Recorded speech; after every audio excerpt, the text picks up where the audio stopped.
Hello friends, welcome my new world. તો પછી હું આવી ગઈ હતી એક ફરસાણની દુકાને કે ત્યાં મસ્ત મસ્ત સ્વીટ હતી, તો જોઈને મોઢામાં પાણી આવી જતા હતા. અને પછી ત્યાંથી અમારા એક સંબંધી હતા, એમની ઘરે જવાનું હતું જમવા માટે, તો અમે ત્યાં જતા રહ્યા. અને ત્યાં હતો નકશુભાઈ, તો ખુશી એની જોડે મસ્ત છે, એ મસ્તી કરતી હતી અને એન્જોય કરતી હતી. હાય નકશુ. હાય Kusu, how are you? I am fine. In which standard you are studying? Fourth Fourth. Which school? BAPS.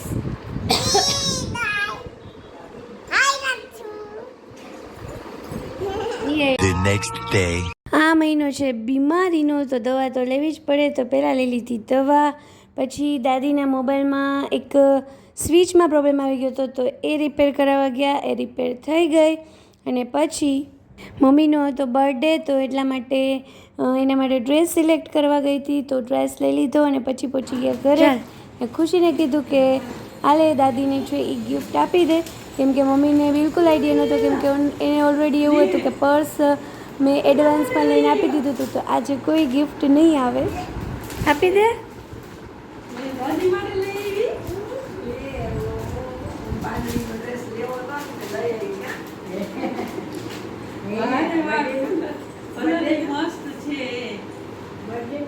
પછી બનાવ્યું હતું ફ્રૂટ સલાડ, તો એના માટે દૂધ ગરમ કરી અને પાવડર એડ કરી દીધો, તો બસ હવે ખાલી ફ્રૂટ જ એડ કરવાનું બાકી હતું.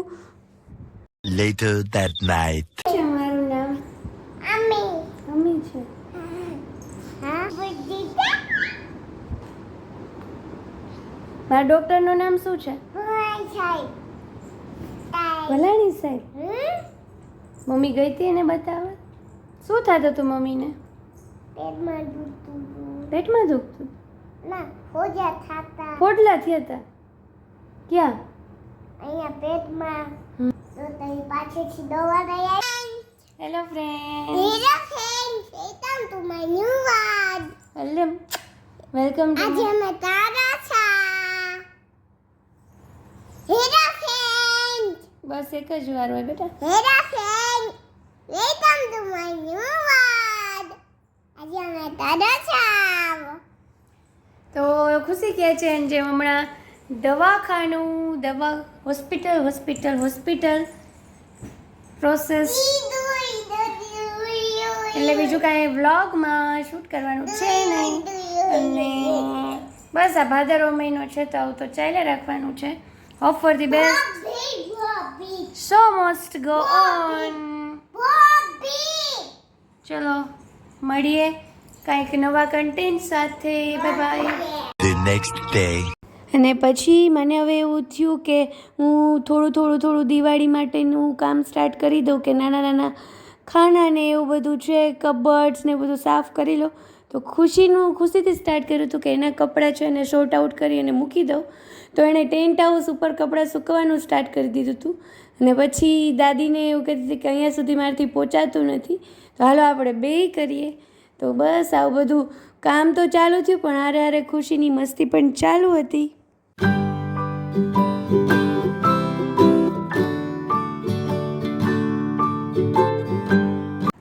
તો ફ્રેન્ડ્સ, આ તો 3 દિવસનો છે એનો નાની મેં ક્લિપ લીધી હતી, તો એનો વ્લોગ ને હવે હું વ્લોગને કરી દઉં છું અહીંયા એન્ડ, કેમ કે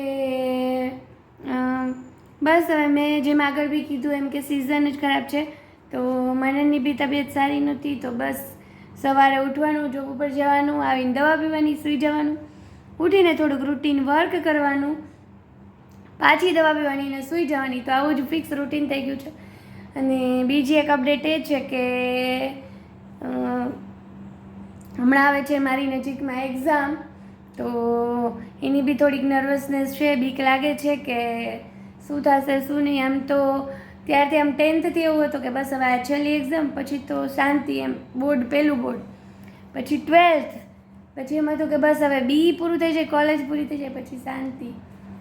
પછી એવું હતું કે ચલો હવે માસ્ટર ને હવે છેલ્લે PhD એ પહોંચ્યા છીએ, તો આવું તો ચાલ્યા રાખવાનું. પણ છતાં બી એક જેને કહેવાય ને કે એક્ઝામની નર્વસનેસ હોય, તો એ નર્વસનેસ રહેવાની.